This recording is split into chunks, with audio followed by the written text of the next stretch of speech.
keep your microphones muted unless you get to that point where you're asking a question. The recording will be placed on the website once we've finished all these sessions, so that if anyone has missed it or can't join us this evening, then they can look at it later. You can submit your question either by the chat function, which is the little bubble at the top of your screen, or by raising your hand in the hand function, which is next to the chat bubble. If you put your question in there, we'll get round to them, hopefully all of them, at the end of the session.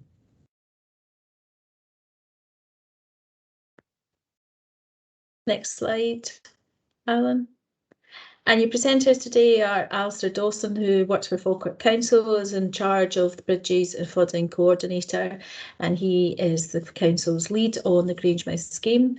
Alan McGowan will be taking you through part of the presentation as well. He works alongside me at Jacobs, one of the consultants on the scheme, and he's in charge of the design and the consents for the scheme. I'm Julie Perroni, and I'm the Communications Manager and Stakeholder Manager for the scheme, and thank you again very much for joining us in this evening. We probably will take the hour and a half. That will depend on how many questions you have, and we'll try to get through as many as we possibly can in the time. And I'm going to hand over to Alistair now to kick off the presentation. Thanks, Julie, and good evening, everybody. As Julie said, I work with Falkirk Council and the lead officer taking the Grangemouth Flood Protection Scheme forward. So tonight, as you can see on screen here, there's a few sections that we'll go through. We'll have a little bit of a review over the scheme background and the development of the solutions that have been proposed. We'll talk a little bit about the construction phase and, most importantly, the community involvement, not just now, the events that we're holding this week and next week, but that continuing over the future months and years of the project as we go forward. So we'll run through a series of slides in each of these sections to give you a bit more information. Next slide, please, Alan. The first section of the presentation is really around the background of what we've done to get to this point, the timescales and some of the information that's been gathered from previous consultation events, but also a little bit about the sources of flooding and the existing flood risk, why we need to do a scheme in the first place. So to begin that, just this timeline charts some of the activities that have already been completed. You can see that the scheme started back in 2015, 2016 with quite a lot of information gathering, topographic surveys and different data that's used to develop the scheme. Through 2017 and 18 and into 2019, we began looking at various options and testing those options. And that included some community consultation events that we held.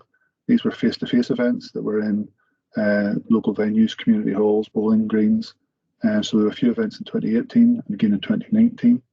And you can see that at the moment we're on our way working through the outline design, and the red line just depicts where we are at the moment. Outline design's continuing, and we're planning to have both this series of events in June this year, more community consultation and engagement events later in the year, and running through into the start of 2022 as well. And this all really leads up to the box a little bit further down the chart, which is titled Scheme Notification and Confirmation. Scheme notification is the formal process that all flood risk management schemes have to go through. And it's a little bit similar to a planning application that we advertise the proposals. There'll be lots of documents as part of that formal process. Everybody will have an opportunity to object and to put in comments.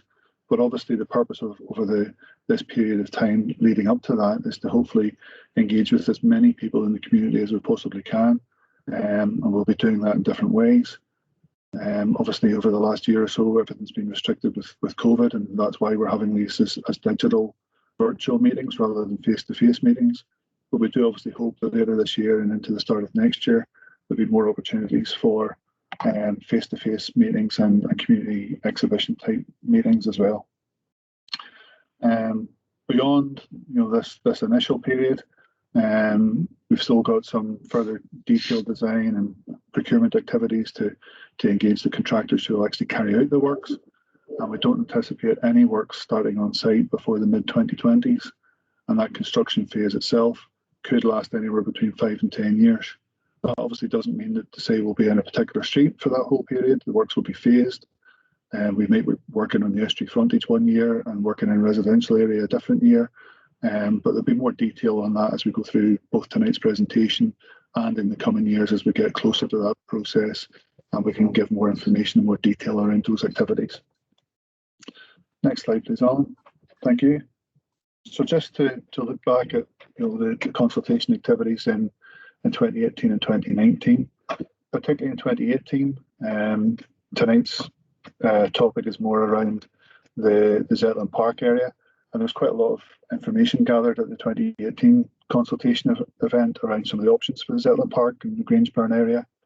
There was discussion and feedback from the community at those events relating to the extent of the defences, how much of the Grangeburn needed to have engineering features to protect the local communities, and also what part of Zetland Park would be protected or not protected. There were options of having defences around the perimeter of the park, which would have seen the park underwater in certain conditions, or the options that we've progressed, because these were the ones that were chosen by the communities, were to keep the defences close by the Grangeburn and allow the park to maintain usable in those situations. Again, in 2019, there was feedback that people wanted to know more about this game, how the defences are going to look, and what options were being considered. And we've continued to add this information to the website, used our social media channels to get information out to the communities as far as possible. And we're regularly refreshing the information that's available on the website. So hopefully some of you have already seen some of that information that's available. And obviously the ask was for further engagement sessions, which we're having at the moment. And as I've already said, we will continue to have these conversations throughout the rest of this year, next year, and even beyond that. When we go into the construction phase, there will still be opportunities for engagement and further conversations with communities. Next slide, please, Alan. So just to recap a little bit, to reflect on why we're here and why we need to promote a flood scheme in the first place. You can see the map in the middle. There's a few colours highlighted on that. The orange, yellowy orange coloured is shading the areas, not just the estuary frontage, but also up the lower reaches of each of the watercourses, which are all subject to tidal flooding. So the lower part of the River Carron up as far as Carron Shore, the lower parts of Grangeburn from the port all the way up to Zetland Park, and the lower part of the River Avon up as far as Hoe Flats Road. These are all subject or can all be affected by the tide. And obviously if there is a particularly high tide, that has the possibility of coming out of the bank of the river and into the local communities. Further upstream, the main source of flooding is from fluvial flooding, when you have a storm event over the hills and all the rainwater comes down into the small minor watercourses and further down into the larger watercourses. There are floodplain areas in these watercourses already, but beyond the floodplains, there are properties who are at risk of flooding at the moment. And if we just look at the next slide, this just demonstrates some of the areas that are at risk of flooding at the moment. You can see that there's quite extensive areas from the Forth Estuary frontage, where obviously we've got the port and some of the industrial areas. We've also got those corridors that I mentioned along each of the three watercourses. The River Carron from close to Larbert through Carron Shore, down by Glensborough, Grangemouth itself, right up through the centre of Grangemouth along the alignment of the Grangeburn, and in the area around the River Avon and the existing flood relief channel.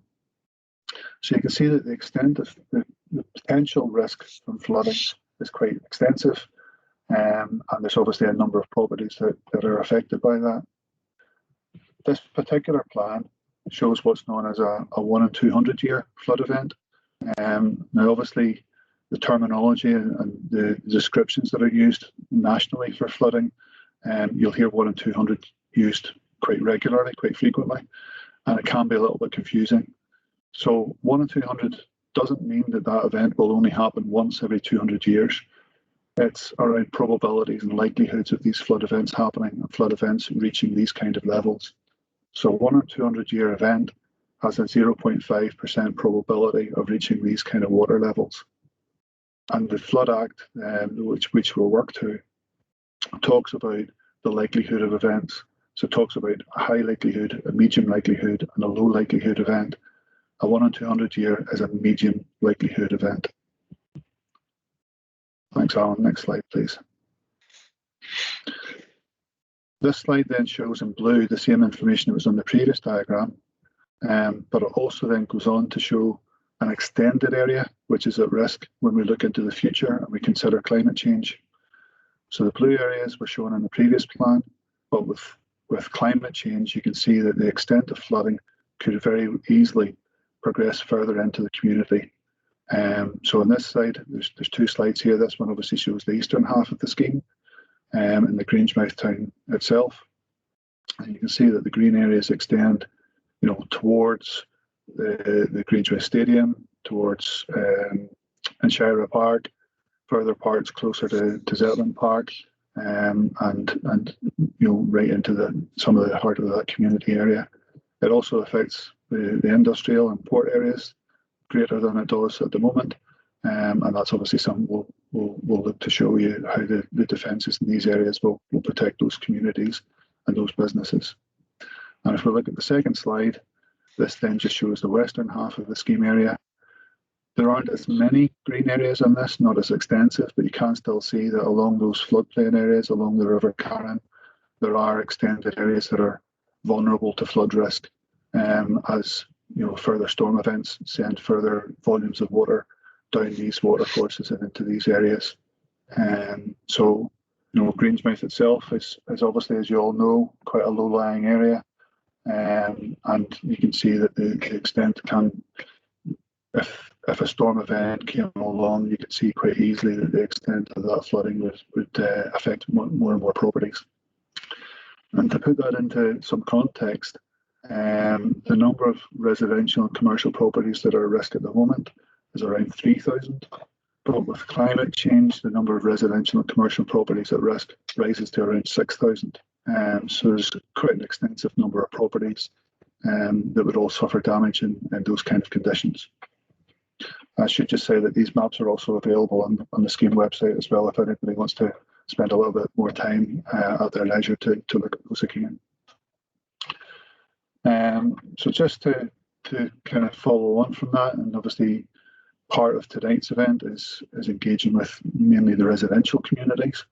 But this slide just shows a selection. It's certainly not all of the people we're talking to, but it's a selection of some of the people and organisations and others that we need to speak to.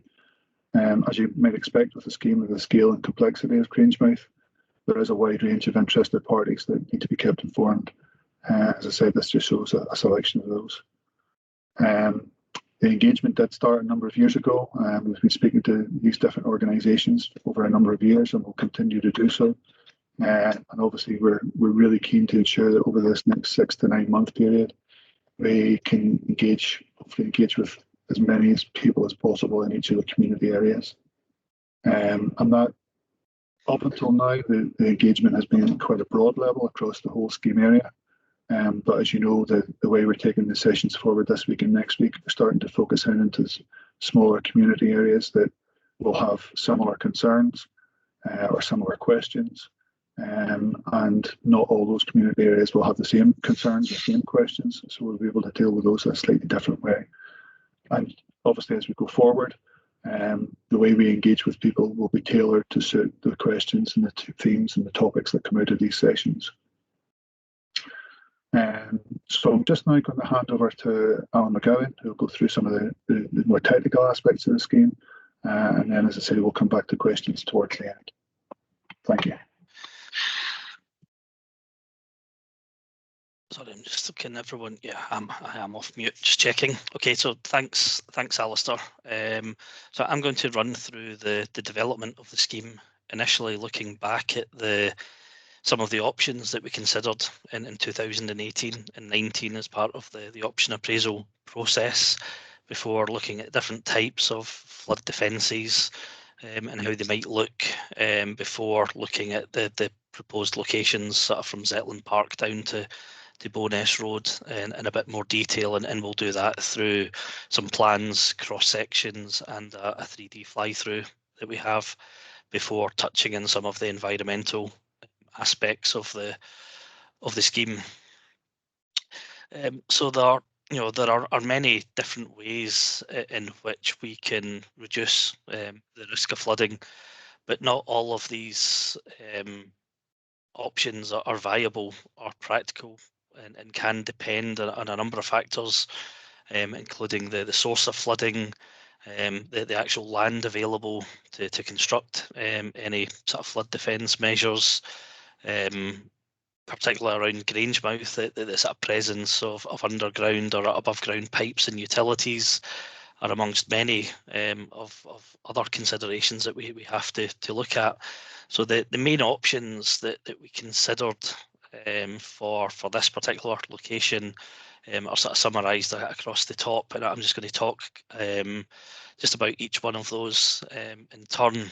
So starting at the sort of tidal barrier, this was one of the options that we looked at, with a sort of barrier down near the mouth of the Grange burn, which the purpose of the barrier would be that in a forecast of a high tide or surge, the barrier would close, and it would prevent basically that sort of high tide propagating upstream. Alistair showed a slide earlier that showed the current effects of tidal flooding, go all the way up to Zetland Park. So the theory behind this option was that if we put a tidal barrier there, then that sort of tidal flood risk wouldn't materialise. But one of the important considerations with any sort of form of barrier across a watercourse is that you still need to deal with the water that's coming down the river when the barrier's closed. When the barrier's closed, a tap suddenly doesn't get switched off and the river dries up. The river continues to flow, but instead of it being able to get out into the estuary, it's now faced with a barrier, the tidal barrier, which actually stops that water from getting out. So that water starts to build up behind the barrier during the time it's closed. And what we found with this option is that whilst the tidal barrier did stop the tidal flooding aspect, it actually created a flood risk from the river, in that there wasn't enough capacity within the river channel to actually store all the water that continued to come down the river. So we needed flood defences in almost the same locations, where we would need flood defences from a tidal perspective to actually store that water. And we also found that if we had the sort of perfect storm, which that's a sort of high tide and surge occurring at the same time as a high rainfall event, that we could actually create a significantly worse flood within Grangemouth, because we'd have both of those operating at the same time. We would have the barrier closed, stopping the tidal flood, but we would have an even larger volume of water coming down the river that couldn't get out, which would fill up behind the flood defences, and actually overtop and actually put more people at risk than they would be if we hadn't constructed any defences at all. So that option was discounted on the basis that it didn't remove the need for flood defences along the Grange burn, and it actually could create a worse flood risk to people living alongside the watercourse. The next option that we looked at, and people may remember this from the 2018 consultation event, was the use of flood storage just upstream from the M9 or the A9, adjacent to Grand Sable Cemetery. And what we were looking at there was having some sort of control structure that would actually store the water from the West Quarter burn upstream of the A9 and let it out at a much reduced sort of flow rate. And it was beneficial, this option, in that it it done away with the need for flood defences between Rannoch Park and Zetland Park, but it had no impact on the reach from Zetland Park down to the port, where the risk was from tidal flooding. We did have potential issues from Historic Environment Scotland with this option because of its location adjacent to the Antonine Wall, which is our World Heritage Site. And because there was other options that could basically achieve the same outcome, say this option wasn't progressed.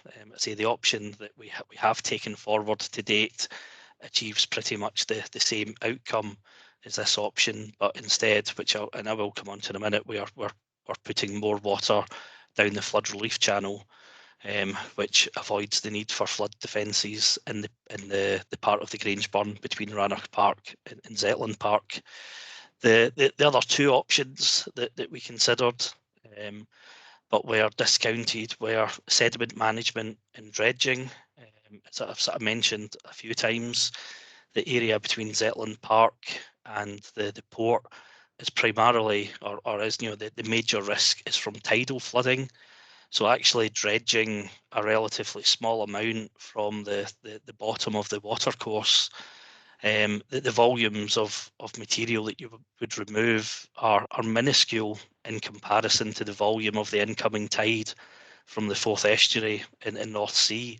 So actually dredging, the bed of the watercourse wasn't going to reduce the height of the tide in the Forth Estuary. It's such a small volume of material that it would have no impact on how high the tide would reach. So it was discounted for those reasons, I say, but there is other issues with sustainability and the need to continue to dredge. But I say it was dropped because it just would have no impact on flooding, and we would still need flood defences. And the sort of final option that we discounted was runoff control, or it's generally referred to as natural flood management. And in particular, looking at runoff control, this is really using natural processes to store the rainfall in the upper catchment, and basically allow it to naturally be released at a much slower rate. Again, because the risk in the Zetland Park and downstream areas of the Grange Burn is from tidal floodwaters, actually controlling water further upstream, this sort of runoff control, again, would have absolutely no impact on flood risk in the Zetland Park area, and we would still need some form of flood defences in those areas. So moving on to look at the sort of flood defences that we're sort of currently developing, these take the form primarily of flood defence walls and embankments along the banks of the Grange Burn between Zetland Park and down into the port, although we're only looking tonight at the sort of Zetland Park to Bowness Road area.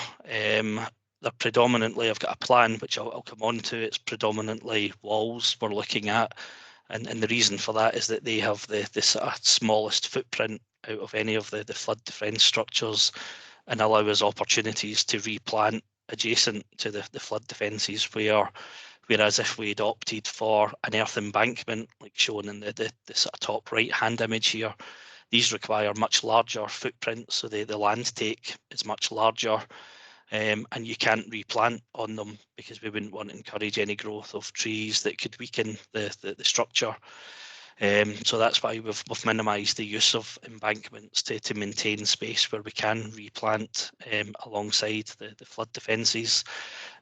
These flood defence walls can take many forms. The top left-hand picture we have here is a concrete flood defence wall that has used a patterned liner when the concrete was poured, which creates a sort of stone-like effect in the concrete, and this could be combined with coloured concrete. In this particular case, it was just plain grey concrete was used. Below that, we have probably a solution that's more suited to the industrial areas where the public aren't really going to see it, which is basically just exposed steel piles that would require sort of minimal maintenance. And in these days, when we're looking at sort of greenhouse gas emissions and carbon, this solution minimises the use of concrete. It does still involve steel, but traditionally we'd have probably used both concrete and steel in those types of defences. But we can just use steel if it's appropriate. And the sort of final image, or sorry, the final flood defence wall image is the bottom right-hand image here, which is a stone wall within a conservation area. The actual underlying wall is reinforced concrete to provide its strength, but it's covered in sandstone cladding and it has a sandstone cope on it, so there's no visible concrete. It looks like an old stone wall. And certainly the photograph there, it's only it was only constructed a few months, so it's looking quite new. Whereas now, some of the mosses and other sort of things have started to grow in the stonework, and it looks like quite an old wall. The final image, just like to talk about on this, is the middle top image, which is a photograph of some steel floodgates. And we have numerous floodgates on the scheme proposed, and this is where either footpaths or roads sort of cross the line of the flood defences, so we need to maintain access, and these floodgates would normally be in the open position. They're in the closed position in this photograph, but normally they would be open so that people and vehicles can still use roads. But in the event of a flood or a forecast of a flood, the gates would be closed and roads would be closed. Where possible, we try to design the use of these out, because they do require resources to be deployed to close them in the event of a flood. So moving on, just to look in a bit more detail, and I've got a series of plans and images that we'll go through next. But this is really the sort of reach that we're looking at tonight, between sort of Zetland Park from the roughly at the junction of Orchard Street and Abbots Road, going downstream to sort of Bowness Road. There is further sessions looking further downstream from this, which are being held to tomorrow night. But if we look at this area, the purple line indicates where we've got a proposed flood defence wall, and the orange line is where we would be looking to construct a flood defence embankment. As Alistair mentioned earlier, the alignment that's shown through the park is one of the options that was put forward in 2018 as part of the consultation event, and this was the option that most people voted on, rather than taking the purple and orange line round the perimeter of the park, which was one of the other options. And you can see the green triangles there represent where we would have floodgates. So 2 of them are on pedestrian access, and the other 2 are where the sort of road crosses over the line of flood defences. So looking at that same area, this plan has quite a lot of information, and I should say all of this information will be published on the website, so people will be able to go back and look at this. But this basically shows the colours adopted on this plan relate to the height of the wall. And this is the height of the wall, just basically the part of the wall that sticks above ground level. So what you would see once the works are constructed. So the purple indicates a height of between 0 and 1.2 metres. Blue is 1.2 to 1.5, and green is slightly higher. Now there are a couple of important things to note just on this when looking at the heights. Where we have the green area, I say this represents a band that's 1.5 to 1.8 metres. The actual majority of the defences in that area are actually about the 1.5 to 1.6 metres in height. There's only a very small area. Sorry, I'll just, if I put on the pointer, there's a small area just around about either side of the bridge, where we go up to about 1.7 metres in height, but the rest of it is nearer 1.5 to 1.6. And another aspect that I would point out is, and people probably know this, those that live along Abbots Road, that if you were to actually look at the road level, which is where the flood defence is proposed at the edge of the road, the actual ground levels to people's properties start to rise up. So the actual floor levels of the actual properties along Abbots Road are a wee bit higher than the actual level of the sort of the gutter, where the gullies are in the road. And if people were actually standing in their house, based on the information that we've collated on floor levels, the top of the wall is likely to be actually just about 1 to 1.2 metres higher than people's floors. So if people were standing in their house, they would be comfortably looking over the top of the wall. It's just this plan gives a slightly sort of false impression because of the change in height of the wall is due to the undulations in the ground level. The top of the wall isn't changing in height. The top of the wall is pretty constant at a flat level, and really these changes in heights are because the road level is going up and down, and people who know this area will know that there's the road level actually starts to fall towards Dalrathel Road. It does ramp up and over a bit over Dalrathel Road, and then starts to rise again as you head further north. The other aspect that's shown on this plan is the proposed finish to the wall. So this is what people would see when it's complete. There's obviously the part within Zetland Park at the south end, which is a grassed embankment, and this would just be covered in grass. It could have wildflowers planted if that was desired. It's certainly more common that they're just formed with a grass covering, but there is alternative options. All the flood defence walls would be clad in stone, so there would be no concrete visible for these flood defence walls. They would be clad in a stone that's appropriate to the adjacent houses that are also constructed of stone. So the choice of finish would be to tie in with those existing materials. Moving on, just to look at a few sort of cross sections, just to illustrate what we're proposing. So this is I suppose a sort of typical view sort of across Abbots Road and into Zetland Park, where you basically have three avenues of trees and the Grange Burn. So that's really representative of what it's like just now. This is what, in the current situation, that predicted 1 in 200 year flood level that Alistair mentioned earlier. This is this is how deep that, representative of how deep that would be across that area. And this is obviously why we're looking to do these flood defence works, to actually prevent a situation from this happening. So the next image, this shows the current flood defence alignment that's proposed. So this is what I'd indicated on the plan earlier. So you have this sort of stone-clad wall along Abbots Road. Just put the pointer on again. Just here. So just really replacing the existing wall that's there. And you have this new, say, stone-clad wall to the east of the existing footpath, and this is really just roughly at the location of the tennis courts within the park.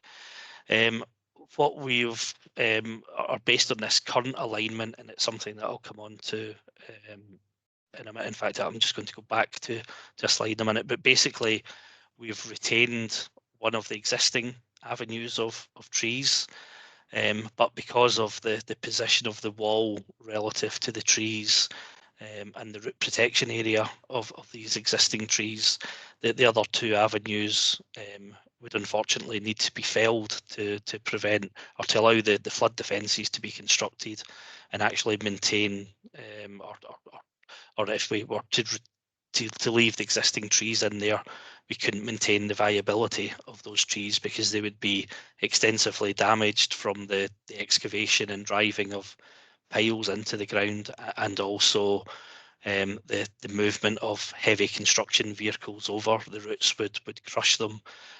So that was, yeah, it was something that I meant to point out just on an earlier image. If I just go back to this, these red areas indicate the root protection zone or areas for these trees, and the root protection zone is really the minimum area around a tree that holds enough roots to maintain the viability of that tree.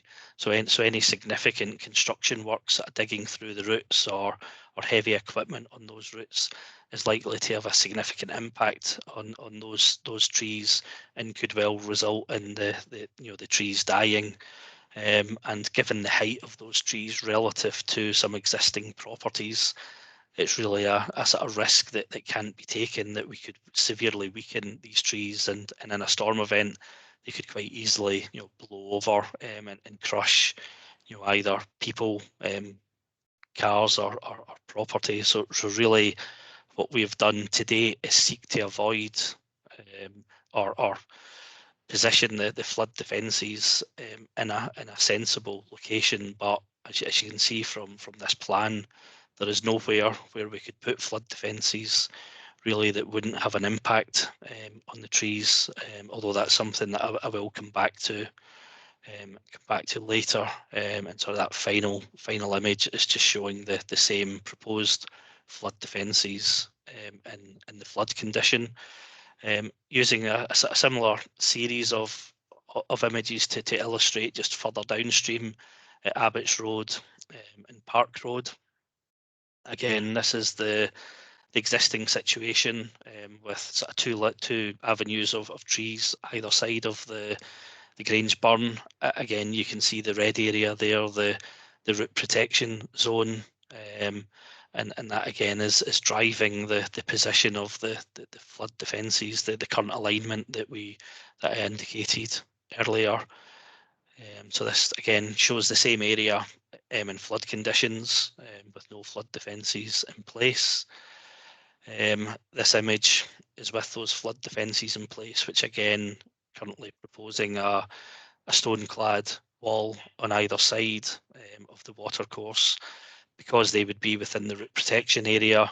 The existing trees are shown as being removed, but there is space to replant trees, and certainly the proposal would be to replant some fairly sizable replacement trees of sort of 4 to 5 metres in height. We're not certainly proposing to plant just small whips. We are proposing to plant fairly mature trees in order that vegetation can come back and grow relatively quickly.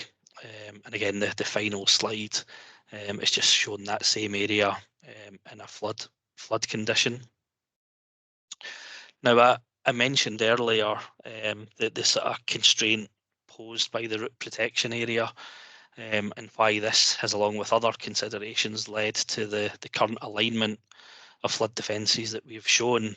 Now, the next couple of slides show where flood defences would need to be located if we were to avoid the root protection areas of these trees. This image shows the part along Abbots Road and Park Road, and as you can see, it would essentially require the closure of Park Road to vehicles, including emergency services, with only pedestrian access being provided, and it would require a flood defence wall basically down the middle of Abbots Road, turning Abbots Road into a one-way street. So the impacts of this on traffic, homeowners, pedestrians would be significant with that alignment of flood defences.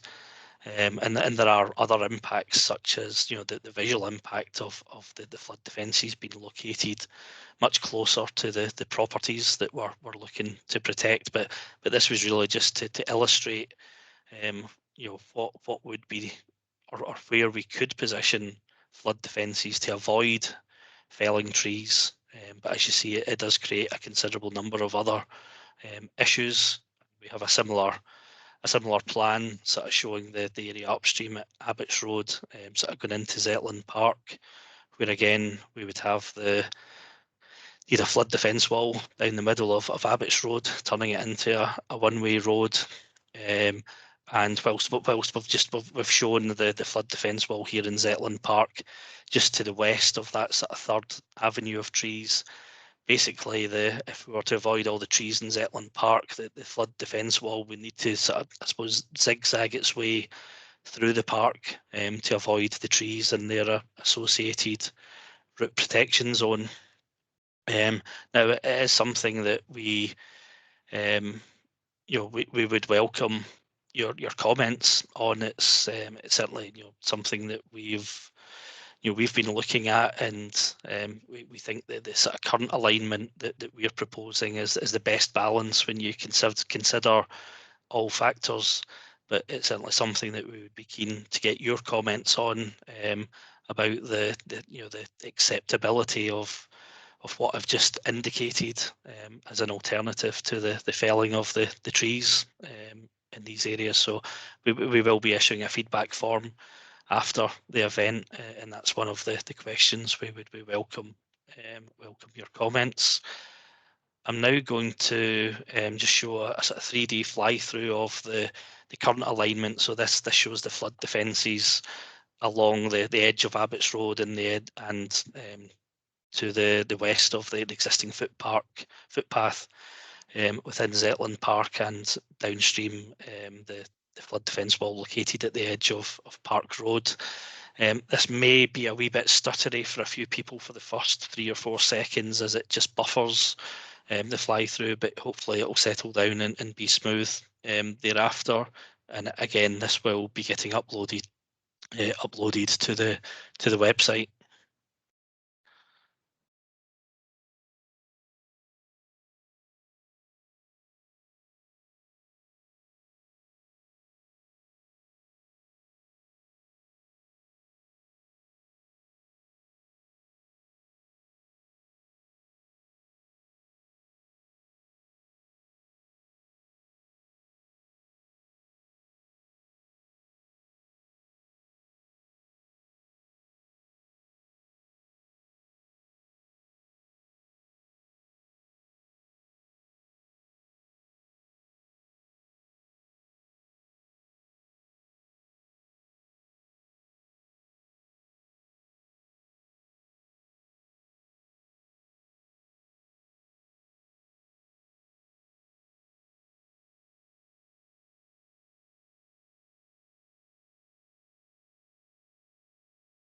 I'm just actually going to pause just on that view, just to point out a sort of few things. You can basically see the difference where we've indicated these smaller trees. So these indicate the areas where existing trees would be removed to allow construction of the flood defences, but then sort of mature, semi-mature trees replanted in their place.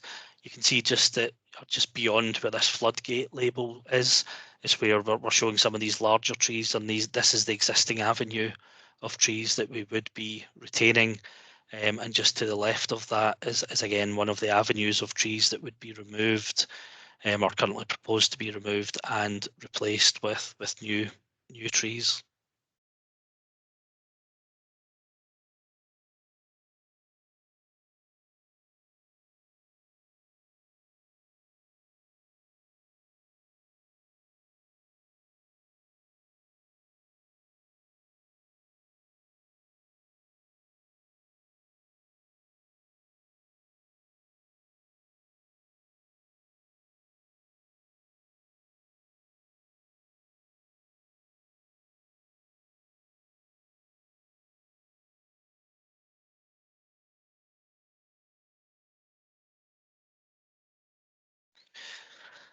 Okay, so sort of moving on with the presentation, the environment is obviously a key consideration when developing any infrastructure project. Over the last 5 years, extensive surveys have been carried out and continue to be carried out. We've currently got BAT surveys that are being undertaken, and the information that we gather from these surveys is used by the team to consider the impacts of the proposed scheme in the short, medium and long terms. And we look where possible, if we can, to avoid any impacts, but where impacts can't be avoided, then we look at the potential mitigation that could be adopted. This mitigation might be restrictions on when we can carry out works in certain areas, or it could be the construction of replacement or enhanced habitats, just as a couple of examples. In addition to identifying impacts, though, we also do look at the potential for opportunities where the scheme could deliver more than just mitigation, but could actually deliver something that was better than originally existed. An example of this, could be the change in the use or management of land to encourage more biodiversity, landscape improvements, or the construction of new or extended foot and cycle paths to encourage walking and cycling by providing attractive, safe travel routes. I mentioned earlier, we're also very mindful of the carbon impacts of these types of projects, and we have spent some time looking at how we could reduce this through the choice of materials or the construction techniques, or potentially sort of sequestration through potential tree planting to offset any carbon. So moving on, we're now going to look at the sort of the construction phase and just look at a bit more detail about what we're proposing to build, how we build it, which is quite important to understand, because there's a common misconception that people see a relatively small wall above ground, but it doesn't reveal the significant works that lie below ground to construct these flood defences.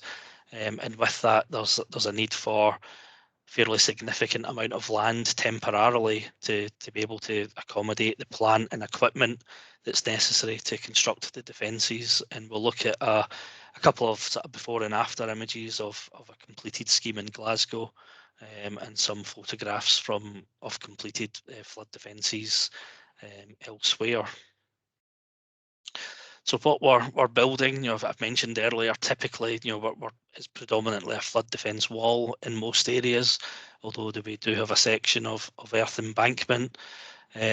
These top left and top right sort of schematic images show typically, some of the, you can see the wall above ground, but there's also usually quite significant work to the foundations below ground. Flood defence walls and embankments not only need to resist the water that comes above the top of the riverbank and above the ground level, they also have to deal with the potential for water to seep underneath the structures, or in the case of an embankment, depending on what the embankment's actually constructed from, there's the potential for water to actually seep through the material.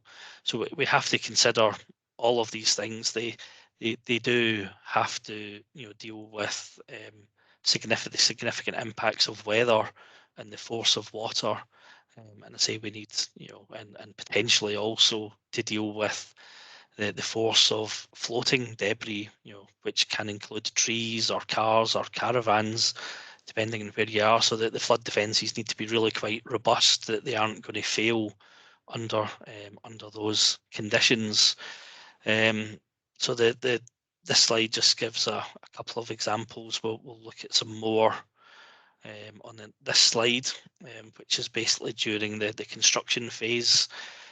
All these photographs are taken from the White Cart scheme in Glasgow, and this phase was constructed in about 2017 to 19. So really starting at the sort of top left, in river working. So this is where there was basically no space to get access to construct the wall. Where the concrete wall is shown in that image was an old stone wall, and basically the riverbed ran up to the edge of the stone wall. So to construct these new flood defences, we had to construct a temporary platform within the river to allow the various plant and equipment and people access to get in and construct the wall.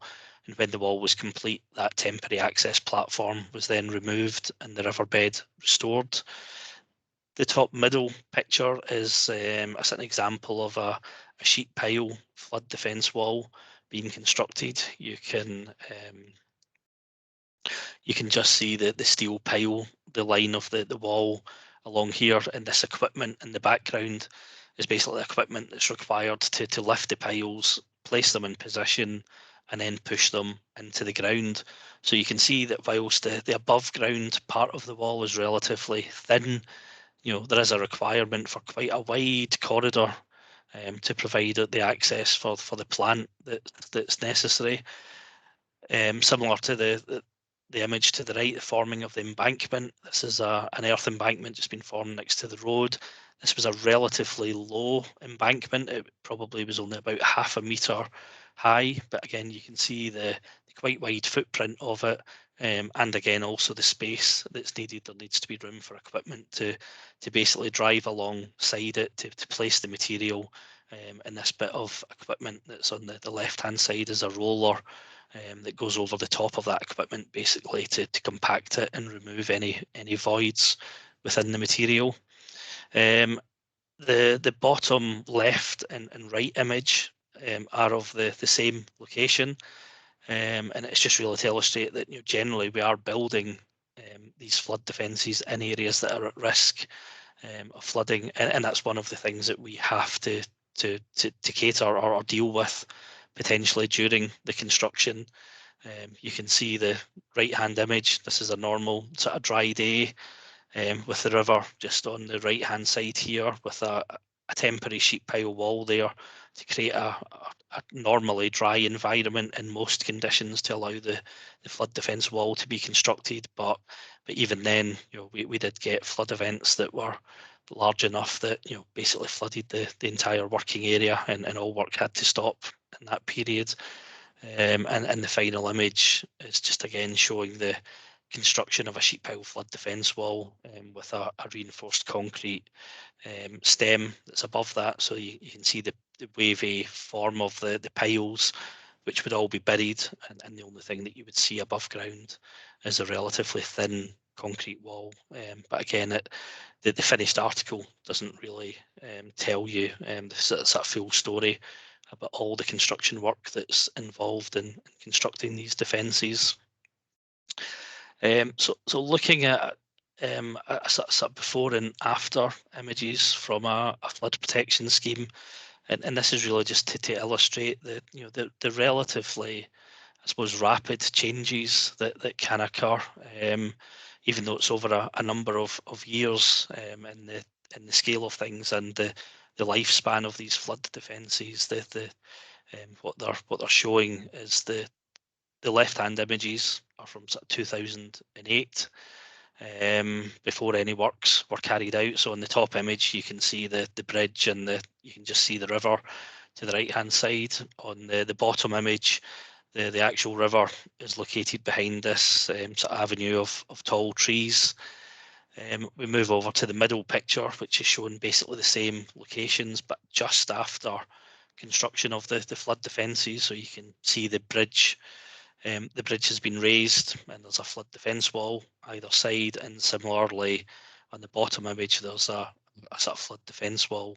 At the time of this picture, some very small trees had been replanted that you can't make them out on the photographs, but you can see from the right-hand images that within a period of 8 years, certainly in the top image, we're almost back to something that was very similar to existed before the works were carried out. And in the bottom image, we certainly have quite dense vegetation. The actual trees that were replanted here were of a variety that wouldn't quite get as high as the previous trees, because the residents within these flats had often complained that the height of these trees actually limited the amount of sunlight that they got in their property. So they were looking for the trees that were replanted to be something that was round about half the height of what was there before.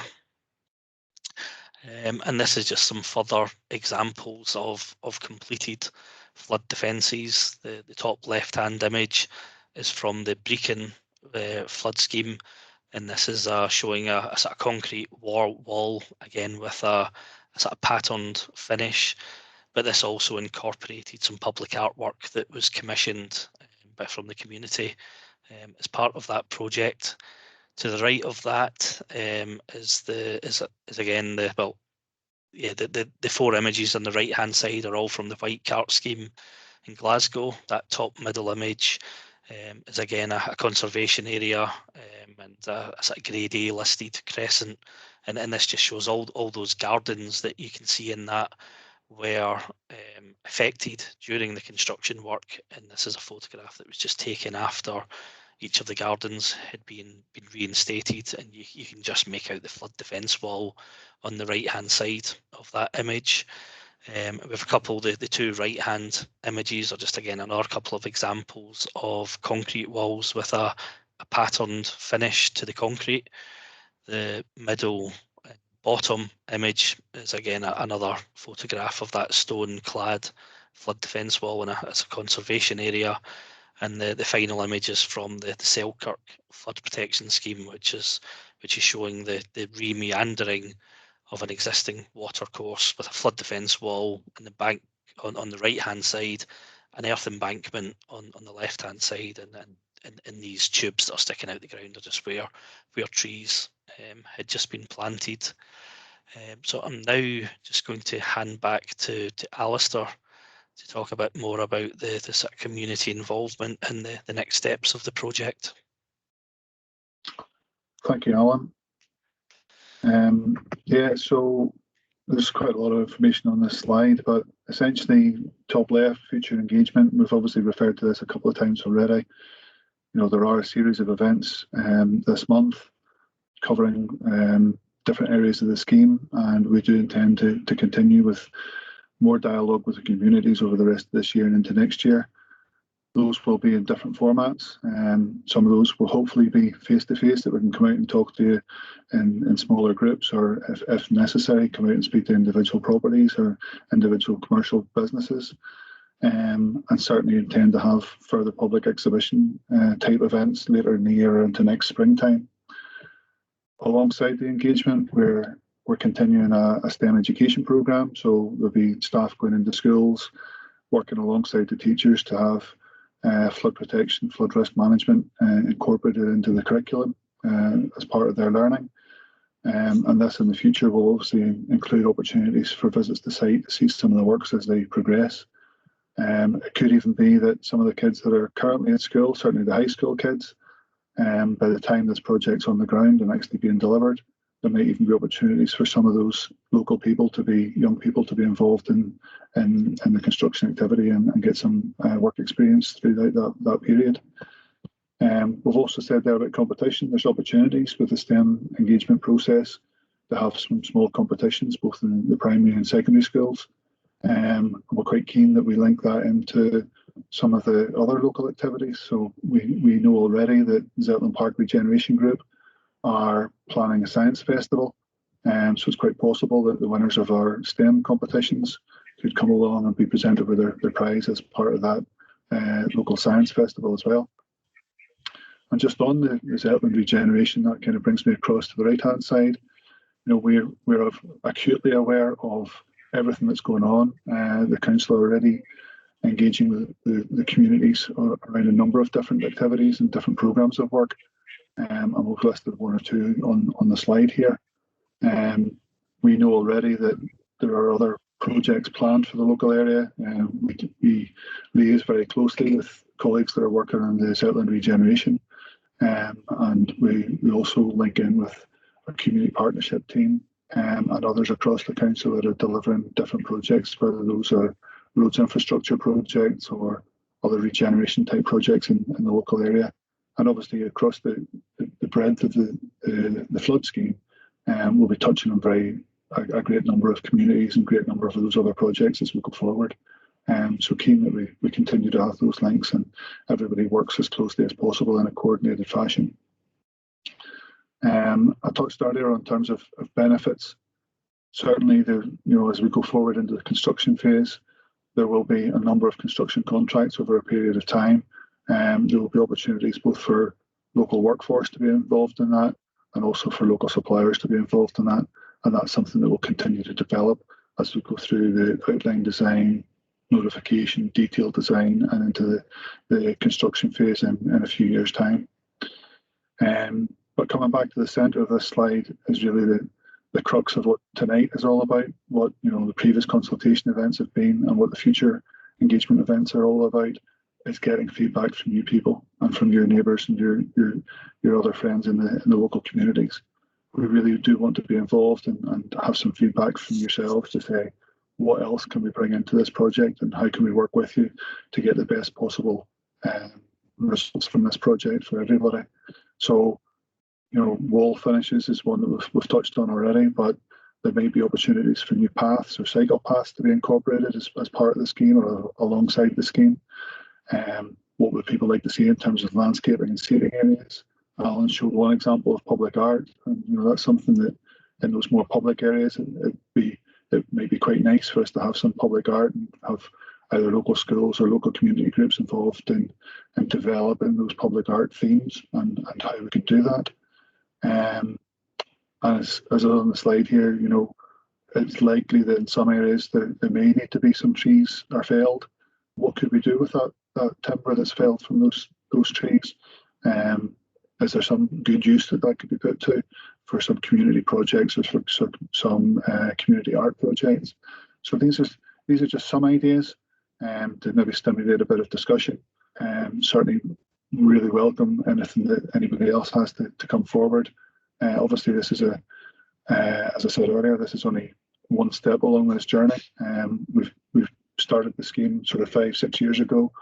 It will be at least another 4 or 5 years until we see any construction activity. So there's plenty of time to get involved and to develop the ideas and understand what areas that the communities can get more involved in. So we welcome that feedback, and that's part of the feedback forms that will be sent to everybody after tonight's event. Next slide, please, Alan. So yeah, just that final couple of slides just to wrap this up before we go into questions.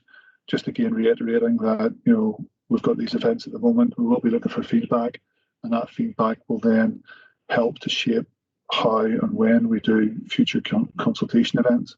It might be that some areas there's more to talk about than others, and we may have more events in certain areas than we do in other areas. We'll certainly be looking to target that conversation with those that are most engaged and come forward and want to be more involved with us and to take the project forward. We can tailor the topics and the style of the events to suit just exactly what's required to be discussed. There will be some opportunities for more public engagement sessions, and certainly expect to be a public exhibition sometime in the spring. And essentially what we're doing is using all these events and all this activity in the lead up towards the formal notification process, which is likely to be around next summer. And as I said earlier, there's an opportunity through that process for objections to be lodged, but we would hope that by going through this engagement process in advance of that we can go through some of those concerns or some of those issues that people may have, either on an individual basis, where in some areas of the scheme where we might be working in somebody's back garden or very close to somebody's back garden. The majority of you attending tonight are obviously around the sort of Zetland Park, Abbots Road area, so the concerns in that area are going to be slightly different, and how we engage with you and how we discuss those might be slightly different. But the whole purpose of having these events is to continue this dialogue. It's certainly not a one-off, and there will be many topics to discuss as we go forward. So I think just the very final slide is just a reminder of the scheme website and social media channels. Obviously the scheme website's updated on a regular basis, and as Alan said earlier, the recordings from this event and the other ones we're holding this week and next week will all be available on the website in due course. So Julie, if I can maybe just hand back to you, we can begin to look at any questions that have come in already. I know there's one or two, and if anybody else in the call wants to ask questions, then we can go through as many of those as possible. So if you want to ask a question, you can do so through the chat function, which is the little bubble at the top. You can raise your hand, which is the little hand along the right-hand side at the top. Or if you've got your camera on, you can simply just wave to me and I'll come to you and ask the question. But I think we'll start with a couple of questions we have in the chat. As Alistair and Alan have both said, a feedback survey will be sent out to you by email. We'd really appreciate if you fill that in and put all your comments in that, particularly if you don't really want to ask a question today. The first question is from Alistair Gray, and he's just asking, he's got two questions here and I'll take them together. How much higher than the existing wall will the new one be? He's saying, will it be about 0.5 metres? And he's also asking, would a wall option as shown in the video be better than gates on Dathrow Road Bridge? So Alan, do you want to take those questions first? Yeah, sorry, I was just actually just sharing that last slide again, just with the web, the email address as well. Sorry for people, so I've put that back up. I think in terms of the height, the change in height of wall, we'd really need to know the specific location that's been referred to there, because I say the existing wall height does vary. I say we have provided the plans which show the height of the proposed wall, but I think if someone is really looking for more specific information relative to their property, I think it would be better to email in with their address, and we can look at the individual properties rather than trying to second guess exactly where it might be, because the heights of the flood defences, I say, aren't, whilst the top of the flood defence level is consistent, a fairly consistent height, it really depends on the ground level at that specific location and whether the ground's in a low spot or a high spot. So I think to give information specific to each property, we would need to know the address of that property, and we can get back to people. Sorry, can you remind me the second part of that question? I'll take the second part, it's fine. The second part was around Dalrathrow Bridge. Okay. Yeah. So that's actually an area that we're currently looking at and looking at some opportunities or some options for that area. So as you will know, Dalrathrow Bridge at the moment has a fence, an open parapet on either side. And actually at some of the previous consultation events, we've had images of that where the water level in the Greensburn's been close to over top in the road at that point. So on the plans that Alan shared, it did show a floodgate either side. So the defence wall would run alongside the burn, change to a floodgate at either side of the bridge, and then continue into a flood wall on the opposite side again. But we're also looking at an opportunity to see whether we can either adapt the existing bridge or replace the existing bridge to do that in a different way, which would remove the need for having floodgates, that the road could stay open, but that the parapets either side of that bridge would be formed from a solid structure, a wall, which would then contain the water. The bridge itself, as you'll know, has a weight restriction on it, 17-ton weight restriction. So there are capacity issues with the existing structure, and that's something that will be considered as part of that process. So the final decision on Dalrathrow Bridge itself hasn't yet been made, and we'll continue to look at that as we go forward. Okay, thanks, Alistair. And the next couple of questions are from Eileen, and she wants to know how long will the construction take when it starts, and how much disruption to residents living alongside the burn? Yep, I can take that. It certainly, what we would be looking to do is to phase the works along the watercourse. If you look at the Abbots Road side, what's likely to happen there is that we would have a sort of lane closure, so one lane of Abbots Road closed, but probably it wouldn't be over the full length from sort of Orchard Road all the way down to Dalrathrow Road. It's more than likely that we would do it in a sort of 100-metre, say, long section, construct the flood defence wall within that area, then basically move that whole sort of temporary construction zone to the next area and work our way either downstream or upstream. So we wouldn't be sort of closing off that whole area in one go. In terms of construction, it's difficult to put an exact timescale, because if we ended up doing the work, say in that location in winter, that would be quite different how long it would take than if we were doing it in summer. Although potentially with Scottish summers, they're almost as bad as our winters, so there's maybe no real difference. But typically, I would say if we were looking at a 100-metre long section of flood defence along, say, the side of Abbott's Road, I would think you were looking at sort of 3-4 months, and then we would move on and work our way along, rather than closing off the whole of Abbott's Road and trying to do it all in one go. That would, from a traffic management point of view, it would probably cause chaos. So we'd be working with the council's roads team to look at the sort of traffic management. And I say experience on other projects means that we generally would do that in relatively short sections and sort of move along the watercourse. And just to add to that, Eileen's also asking, where will you store any equipment if you need it on to carry out the work, Alan? Just quickly.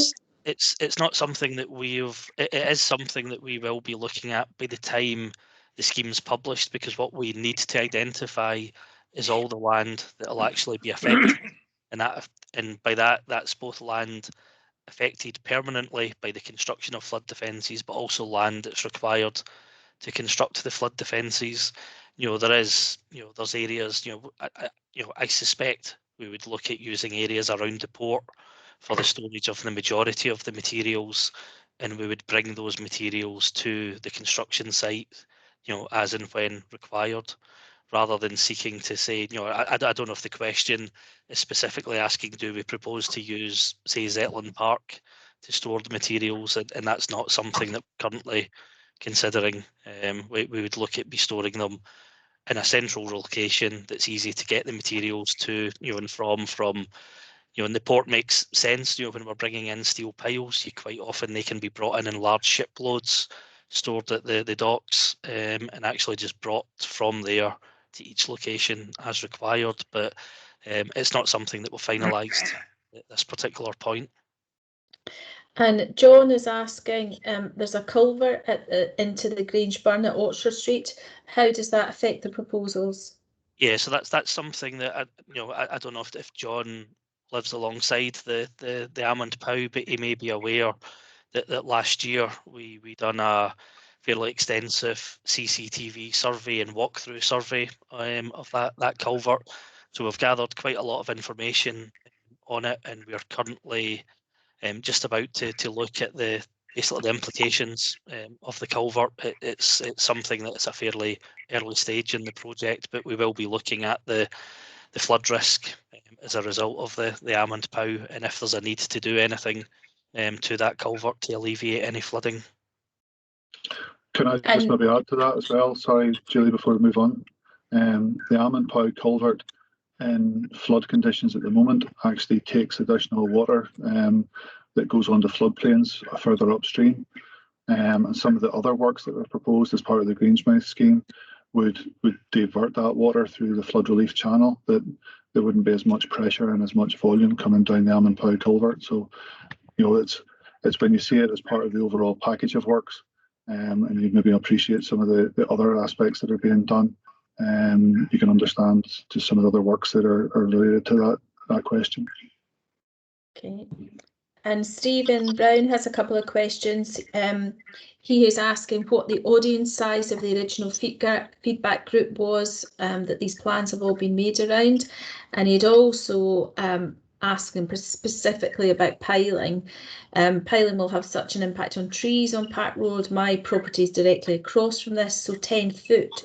Surely this will have a negative impact on properties too. If you wanted to take both of them behind each other, Alistair and Alan, and then we'll come back to some more questions. Yeah, sure. I'll start and Alistair can add. So in terms of the previous consultation events, the reports for both of those events are available on the scheme website. So they record the numbers who attended and how people voted. So those feedback reports can be found if you go on the scheme website under consultation event 1 or consultation event 2, and I think it's at the very bottom of the page, there's a link to the feedback reports from both. In terms of piling, in relation to trees, it's not even just, I suppose it's not necessarily the piling, it's just the, you know, we could construct flood defence walls without piles that involve excavation, and it's really the impact on the trees is the position of the flood defence wall would cut through the main roots of the trees, and basically leave that tree unviable.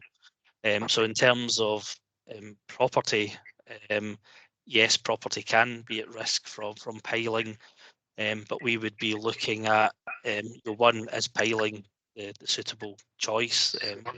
It might be some other form of construction, but you can also get sort of piling techniques that are referred to as either, you know, they're quite often referred to silent piling techniques, which is where the piles, rather than being vibrated into the ground, which is usually what causes issues with property, they're actually pressed into the ground, and that pressing of the piles can be made easier by using water jets to sort of free up the soils. I would say the people probably are aware of the ground investigation works that we've been carrying out around Grangemouth over probably the last 5 years. They may have seen borehole rigs. I think probably about 2 years ago there was equipment down the sort of South Shore Road working, and these have all been helping us to gather information on the makeup of the ground. And I would say that in general, you know, what we're seeing, especially from around that lower Grangeburn areas, you know, the ground conditions are fairly soft material. It's the, you know, it's the estuarine sort of clays, so they're very, very soft material, which actually makes piling quite a bit easier than if we had, you know, hard rocky ground with large boulders. So it's certainly something that we've still to look at in detail. As Alistair mentioned, we're many years away from construction, and construction techniques and equipment are changing all the time. And certainly, you know, we would be looking at a type of installation that minimises or avoids the risk of damage to property. We certainly wouldn't be promoting something that we thought was going to lead to damage to property. And just on piling as well, Kathleen was just asking, because there was quite a few questions about piling noise and disruption about it, and I think you've probably answered most of that. But Kathleen is asking, how long do you think that will take? Because the properties here are very old, and will there be surveys done to ensure that any damage is noted before and after the repairs and undertaking? Yeah, so on that last point, absolutely. You know, we would be proposing that surveys are carried out before any works are carried out to record, you know, any, you know, and there may be existing damage that's already there, but certainly to record the condition of the properties before we start, and then that would be repeated at the end, and we'd be looking at, is there any change, and if there was any change, we'd be looking to carry out any repairs.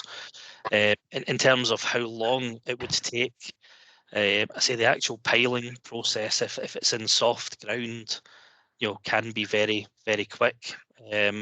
I've certainly, based on experience and working in other schemes, sort of, you know, seen 100 metres of piles put in, you know, probably less than a week. It's usually what usually takes the time after that is forming the concrete around the top of the piles, and then when we get into the stone cladding, you know, that's a very manual, you know, process with stonemasons and the like, and it's those activities that usually take the longest. The actual installation of piles can be really quite quick. And I'm going to come to Alan, who has got his hand up, I think, to ask his question. And then we'll come to Ronnie, who's got his hand up, and then we'll come back to the questions in the chat. Alan, do you want to ask your question now, please? Certainly, thanks. It was just a few points. First of all, just say thanks for the presentation. It was really useful and really informative, actually, especially the graphics and the fly-throughs and stuff. It really helps to bring it home. So thanks for that, folks.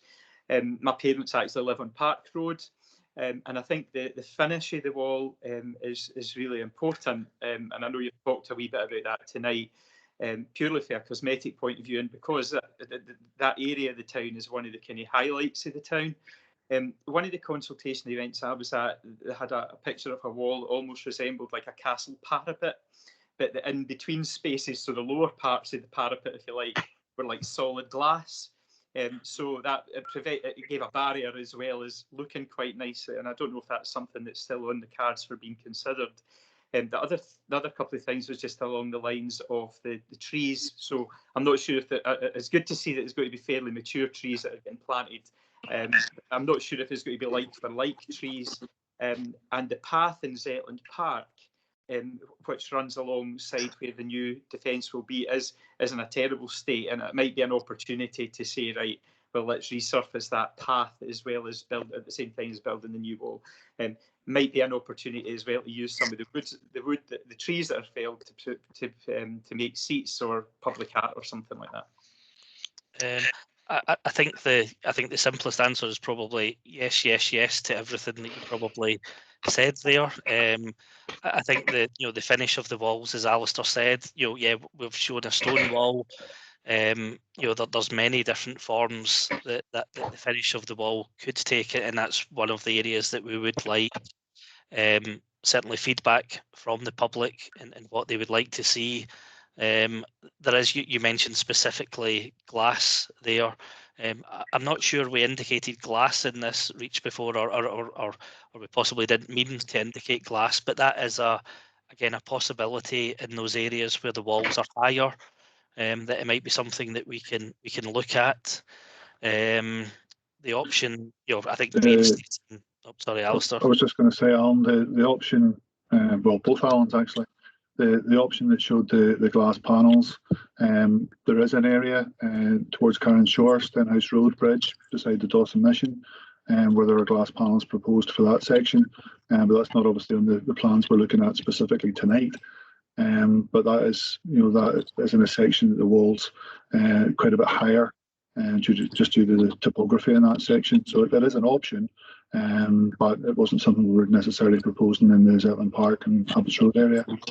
It was more like I say, it was like a castle parapet, so it wasn't complete glass. It was just maybe a section of maybe 2 meters every so often. There was a section where the wall was lower and there was a glass panel in there, so people living on Abbots Road or Park Road, when they're looking across, would be able to still see through, because I think the Park Road side is slightly lower than the Abbots Road side at various parts. Yeah, I don't know though.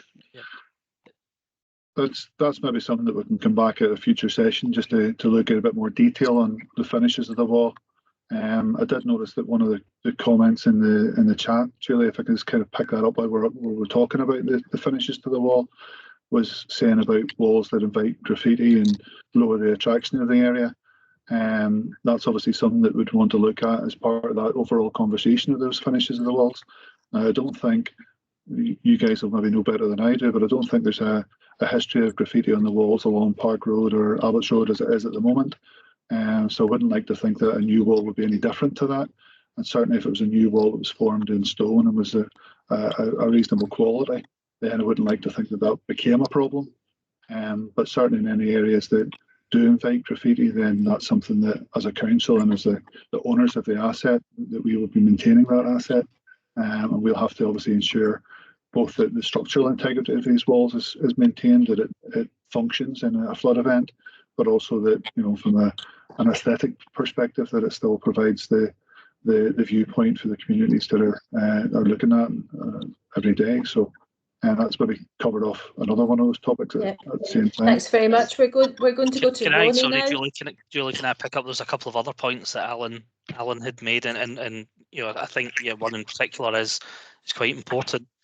Certainly in terms of the footpath within the park, that's it's right next to the area that we're working, so that I would say that would be reinstated, and hopefully there may be other opportunities to do other work in the park, and it's certainly something that we would be hoping to tie in more closely with the sort of Friends of Zetland Park and the Zetland Park regeneration sort of group, just to look at what would be appropriate, because there's obviously a lot of work planned for the park anyway.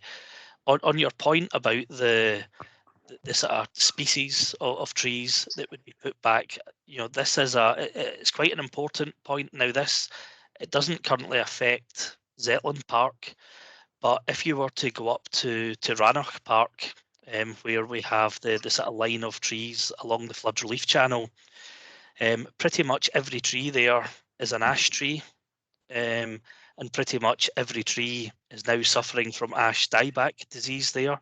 And it's one of the big risks with planting basically single species of trees, is that if one happens to get one of these diseases, it very quickly spreads.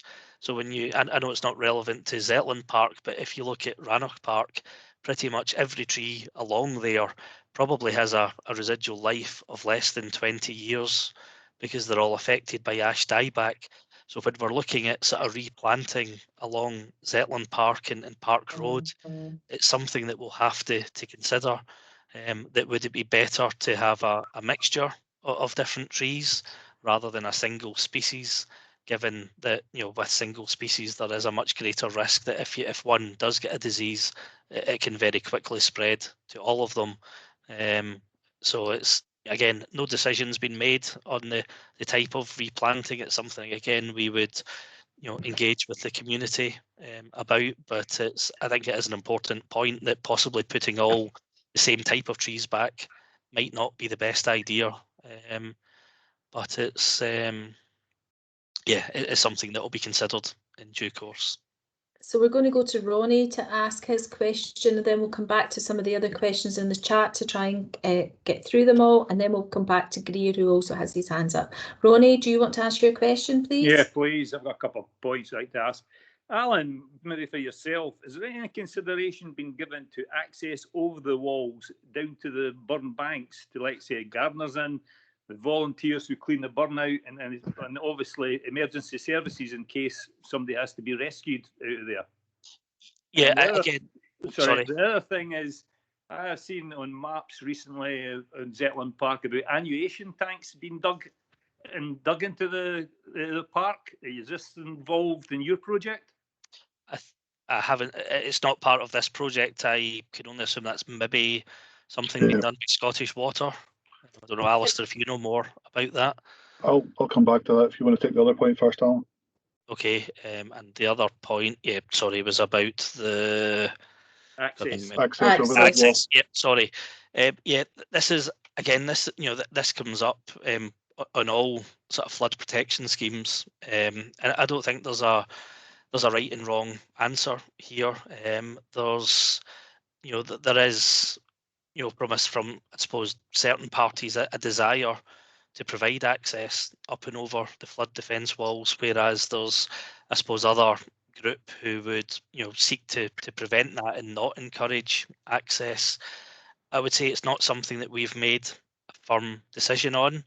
It came up on the discussion that we had last night at Carn Shore, and again, it's something we'd really welcome sort of the feedback from public, that would they wish to create access. It's quite often we might provide access from the wet side, so the side that would be flooded out, that if someone somehow got, say, I don't know, fell in the river further upstream and they get washed downstream and they manage to drag themselves out onto the riverbank, that there's a means for them to actually get out over the flood defence wall. So but again, there's quite often people might think that if we provide access to the watercourse, is that going to encourage children to climb over the walls, and then with higher walls, you can't, the children might be out of sight, they're maybe not as easily seen. So there's a real mixed view you generally find on that. No, I think we don't have a problem with children just now. I mean, obviously there are people who go down to the edge of burn, but one of the things I'm talking about is the gardeners getting their grass cutting machinery in, because just now the banks look nice when they're all cut and tended. Now, we don't really want to go to an untended grass banks and we have grass and weeds growing 3 feet, 4 feet high. Just now, it's part of, as Alan said, it's an attractive part of the town, and we want to keep it as nice as possible.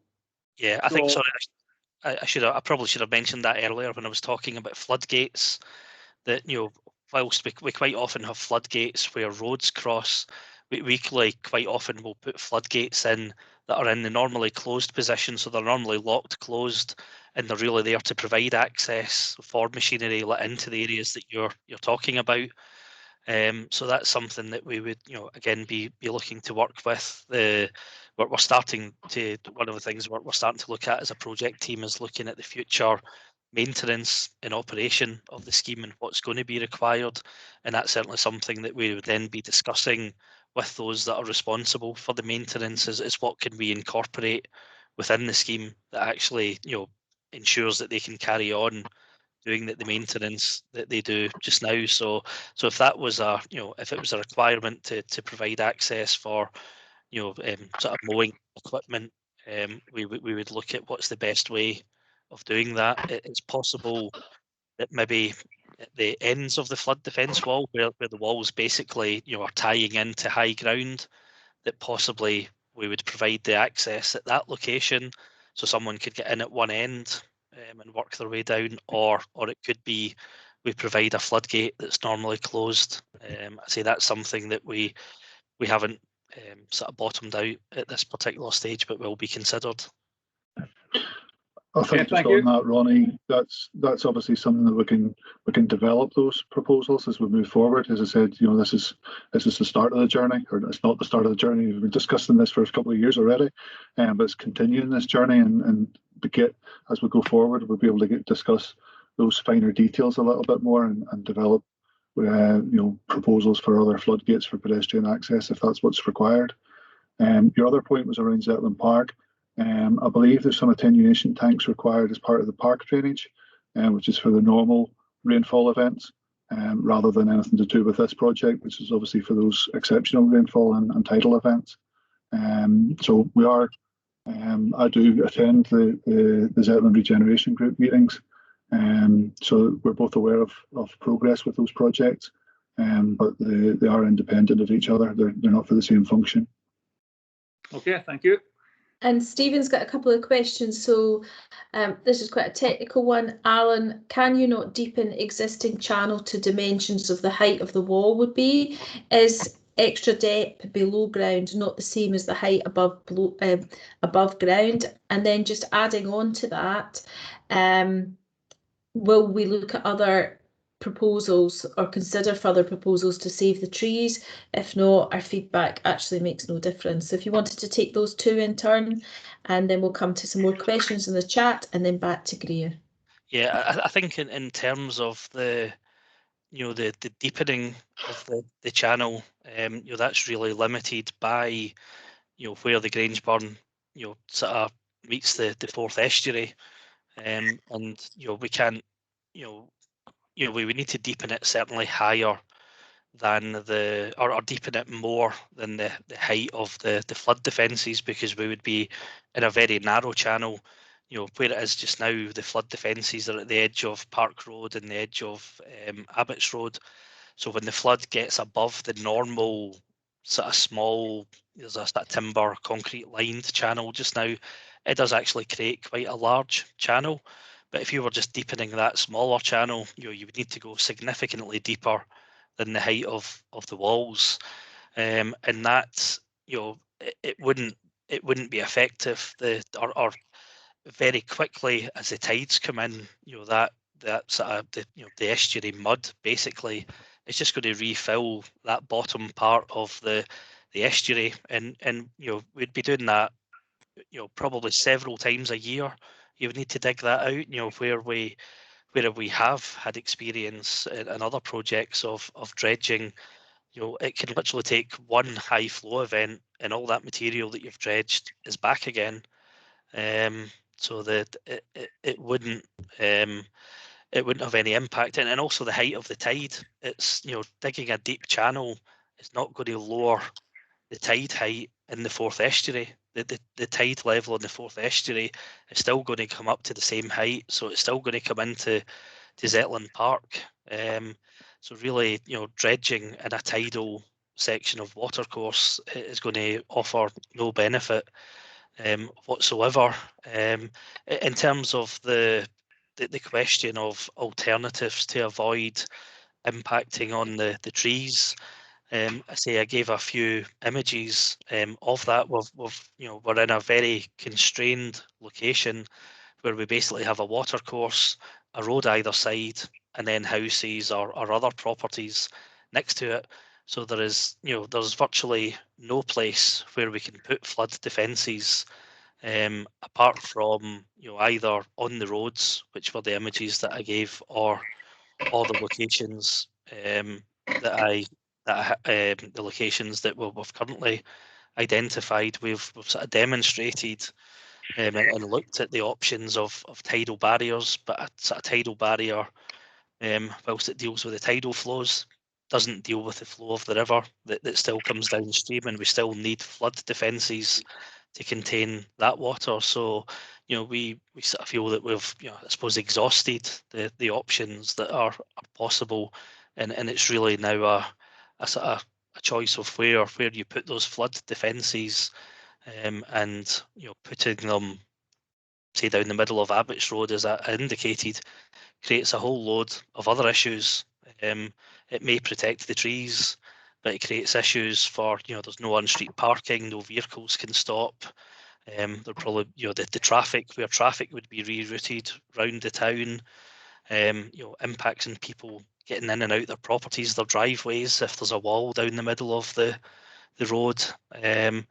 I say, people may think those are acceptable, and that's where we're really looking for feedback. That is that a better option than what we're currently showing, which is the felling of trees and replacing trees. That will, okay, there'll be an immediate visual impact, that those new trees are going to be significantly smaller. But they will grow back in time, and we're looking at a flood defence that's going to be in place for the next 100 years. So that period of growth is relatively short in comparison to the life of these flood defences. But yeah, we welcome people's comments on those alternative options of avoiding the trees, but having, creating significant changes to the roads around, Abbott's Road, Park Road. And if that's what people would prefer to see. Alistair, I think you want to add something. Yeah, just very briefly to add to that, the cross sections that we showed, the images that were put up earlier on, you can see where the root protection zone is, you can see where the utility pipes are in both those roads on either side, and you can see that there are very limited places where any defences can be put. We're not talking about just a wall that sticks up above the ground, but there's a significant element of work below the ground as well. And that's maybe the little bit that's kind of forgotten about because it's out of sight and out of mind. But that below ground work is essential to provide the support and the rigidity in that wall to make sure that the forces of the floodwater against it, or any debris that comes into the channel beside it, don't then damage the defence and ultimately breach the defence and allow that water to come into the community. So, there are some options in there, but it is a difficult choice. We recognise that. As engineers, we don't want to go in and remove trees just for the sake of it. But that may be the least bad option that affects the community, the wider community, the least. As Alan showed on the images, to put a wall down the centre of the road, yes, it's technically feasible, but that would then affect those communities 365 days a year, every year, as opposed to the wall in a similar position to where it is now, that maintains access in both directions. And there is still the opportunity for trees to be replanted against that wall. So, we recognise that these are difficult decisions and ones that the community will want to be involved in. And that's the purpose of having this series of events, to have that discussion, to stimulate that discussion and get that feedback from you. If there was another alternative that would allow access to be maintained and the existing trees to be maintained, then that's what we would be looking at. But unfortunately, with the number of constraints that there are, that's not possible. So that's why we're presenting the information as we have done tonight. And the next question is from Brian, and this is about the park.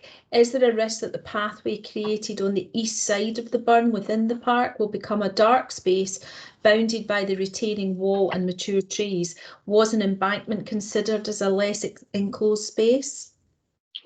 I don't think it's really a case of it being a dark space. The wall is proposed to sit back a little bit from the path. The alignment of the path is the same as it is just now. So there's obviously a tree-lined avenue there at the moment, which is in shade. The wall, I forget, Alan, which exactly how high that wall is, but I think it's in the sort of 1.2 bracket and around about 4 feet in height, approximately along that length. An embankment was considered, but because of the plan area that embankment takes, even an embankment at 1.2 metres in height is going to be about 10 metres in width. So to meander that along where you've got tennis courts and other parts of the park that are used for other facilities, other functions, then that may not be the most desirable choice. It's certainly something that if that was a strong feeling coming back from the communication that we're having, we could look at that again and demonstrate what that would mean and what the impact on the park would be from that, to provide that information to you. And Kathleen is asking, Talbot Street has only one access in and out from Abbott's Road. Houses also require access. What has been suggested for here? So with the defence alignment staying close to the Grange burn, then there would be an impact during the construction phase, but beyond that, there would be nothing different to what there is existing. There'd still be two-way traffic on Abbott's Road and access in and out of Talbot Street. The alternative of putting the defences closer to the centre of Abbott's Road would mean that Abbott's Road itself would be a one-way street, and that decision hasn't been made. So which direction the one-way would work hasn't been even thought about yet.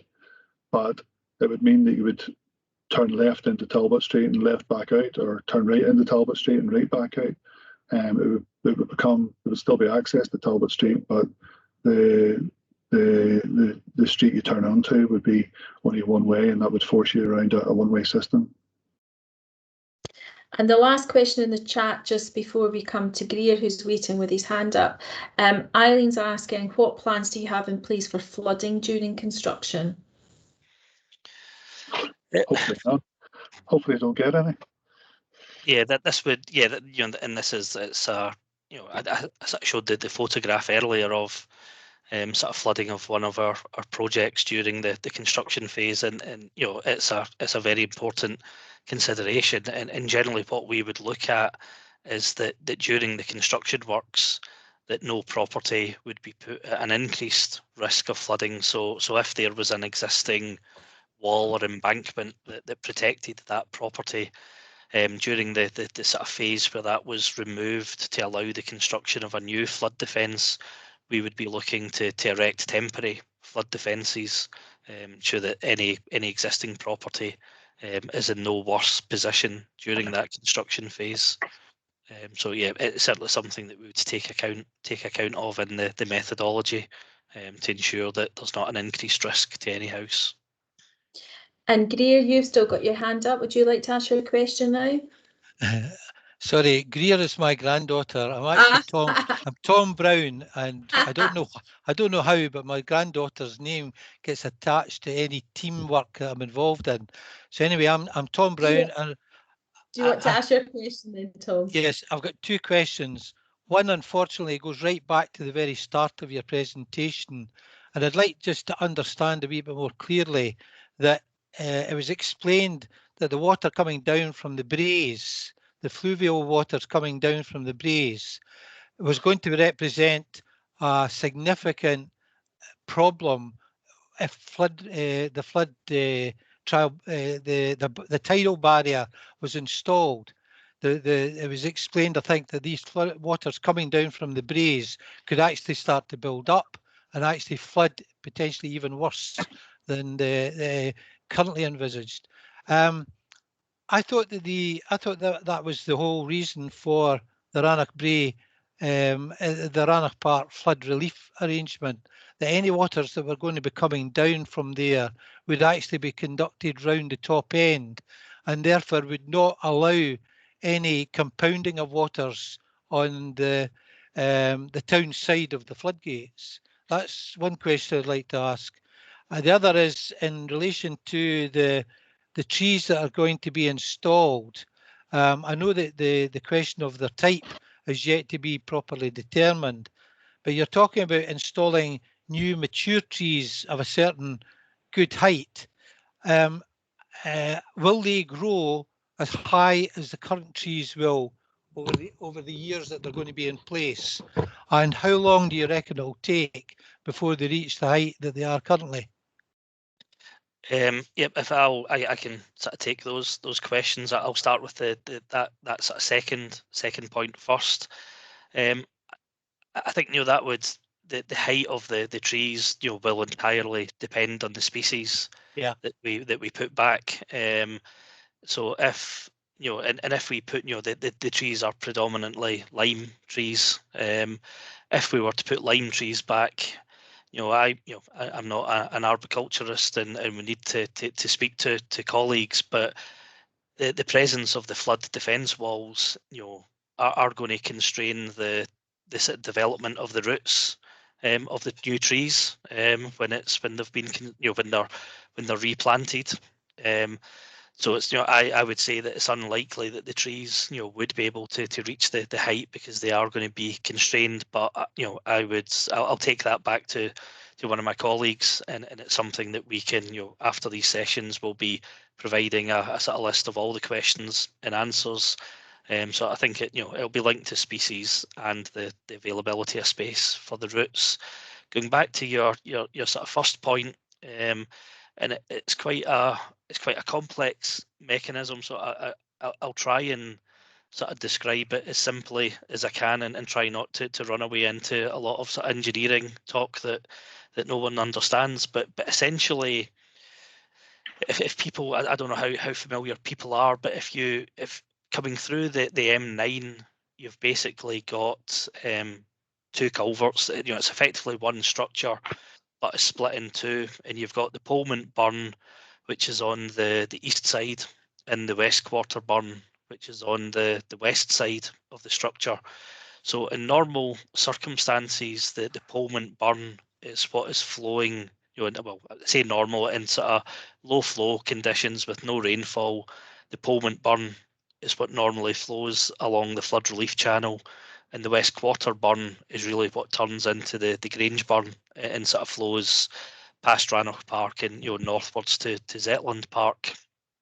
Now in a flood condition of the magnitude that we're looking at, the only thing that exists on the ground that controls the water is there's it's I suppose it's simplest to call it a slot. That if people know the sort of concrete structure that's at Rannoch Park, there's a low level wall where the water can spill from one side to the other. So at that location, water can spill from, if there was more water, say in the Polmont burn, in theory it could spill into the Grange burn, and vice versa. If there was more flow in the West Quarter burn, it could flow across and down the flood relief channel. But as it stands just now, a significant proportion of that flow would actually go down the Grange burn, and that's why if you go back to sort of options that we looked at in 2018, one of the options where we weren't doing anything in terms of regulating that flow had flood defences from Rannoch Park all the way to the port, because of just the volume of water that could come down the West Quarter burn and flow into the Grange burn. Now, with the tidal barrier, what we looked at also in combination with that was to try and control those flows better at the flood relief channel, and actually put more of that water down the flood relief channel, and limit the amount of water that could pass down the Grange burn. And that's what, the option that we've currently got is very similar to in terms of the flood defences to what would have been required even with that tidal barrier. The flood relief channel has a certain capacity, and we are looking to increase the capacity of that flood relief channel, but it's not sufficient. It can't take all the water that comes down the Polmont Burn in the West Quarter Burn. So some of that water still has to go down the Grange Burn. And I can't remember the figures exactly, but I think it's about 1/3 of the flow in a flood condition would go down the Grange Burn, with 2/3 of the flow going down the flood relief channel. And I know I'm going to mention some numbers that will be difficult to visualize, but basically in a flood condition, we would still have 10 tons of water every second going down the Grange Burn, which would be trapped behind the closed flood barrier. And if you can imagine that amount of water arriving every second at a location where it can't get out, it's very quickly going to build up behind that gate. And what we found, I do understand that, Alan. I mean, I think you've explained it really well. I just thought that the arrangements up the top end could have been made bigger, larger, and more capable of dealing with the volume of water coming off both the Polmont and the West Quarter burns, and possibly allowed the front end to have had the barrier. But anyway, that's fine. I don't want to tie it. I would just say, that's what we have, we saw when we looked at that tidal barrier option, and also part of the option that we've got just now. And we are increasing the height of the embankments along the flood relief channel, but we did look at making that channel bigger. But when you get down into Anchira Road, there's a number of oil pipelines and other things that really make making that channel any bigger not practical. We did try and almost put 2 channels in to take the water, but there was just no location where we could fit a channel, just because of all the existing. It's not small pipes we're talking about. We're talking 60-inch diameter oil pipes that have never been switched off since the 60s, and there was just no place where we could put a new channel. And what we have tried to do is maximise the capacity of the flood relief channel, but there's still a significant volume that would pass down the Grange Burn, which is what causes the problem when you have a tidal barrier. Yeah. Okay, thank you very much. That's very fulsome response. Thank you. And there's just one final question around construction, about when construction would happen, particularly around Talbot Street. And Kathleen's also suggested that the wood from any trees could be used for planters. And I would just stress again that you'll all receive a feedback form. If you've got that suggestion, please, when you receive the feedback form through your email, put it on there again. We've captured it this evening, but we'll capture it again on the feedback. And Alan, if you just want to round up about when construction would be happening, particularly around Talbot Street, please. Yeah, I say at this stage, we can't say when construction at a particular location would take place. We're looking at a project that we hope the first construction work might start about 2025. But as Alistair mentioned in one of his earlier slides, it could take 10 years to complete this scheme. So, work in Talbot Street, potentially could be 2025, but equally it could be 2030 or 2035. It's certainly something, as we get closer, as we move the project forward, we will start developing those plans for how we're going to phase the construction. And again, that will be part of the community engagement, is looking at the likely timescales when we're in a better position that we can provide that information. Great, thanks. Julie, that probably links back to one that we maybe just didn't quite capture earlier on from John about, do we see the scheme being carried out as one contract, and how long will that take? So Alan's obviously already outlined, and we've said that the overall construction could take between 5 and 10 years. We certainly don't expect, because of the scale of the works and the different types of works in different locations, because some of the works in the port might be more specialised and around the the foreshore of the Fourth Estuary might be slightly different. So there will be a number of contracts, and those will be phased through that construction period. Yeah, I think, sorry, Julie, I just seen a question pop in just about that Talbot Street, and it seems to be more around the construction, and I'm assuming it's to do with maintaining access to Talbot Street if there's only one way in and one way out. And yeah, that's something that we would be looking at, maintaining access during that construction period. So the method of construction and how we carry out the works there would be carried out in such a way that access to all those properties is still provided during that construction period. I think that was probably Kathleen's question, and she had her hand up there, but I think we probably answered it, have we? Yeah. That's great. Is there any more questions before we just finish tonight? We've overran slightly, so we're sorry to keep you, but it was important to get through all those questions. So does anyone have any other questions that they would like to ask, or by holding up their hand, putting the electronic hand up, or putting them into the chat before we finish? No, I don't see any other questions up, so I'm going to hand back very quickly to Alistair to round up this evening. Thank you very much for your time, and again, please remember the feedback forms when you receive them on your email. Thank you.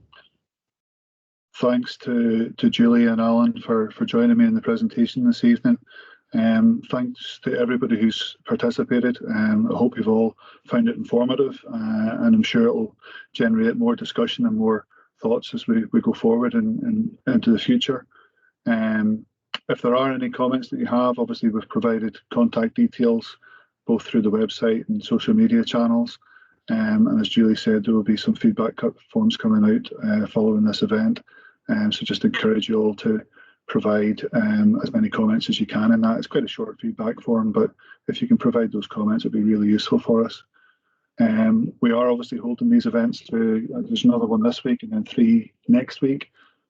So if anybody you're speaking to has missed the session, please encourage them to go via the website and sign up for one of those future sessions to get the information. And obviously there's a form on the website where you can register to be kept informed of future sessions and future information that comes out as well. So just a final thank you to everybody for attending. Thank you for all the discussion and all the comments that have been received. And I wish you all the best and speak to you all again soon. Thank you. Thank you. Good evening. Thank you as well. Thanks for the presentation and the responses. Good night. Good night. Thanks, Thank you.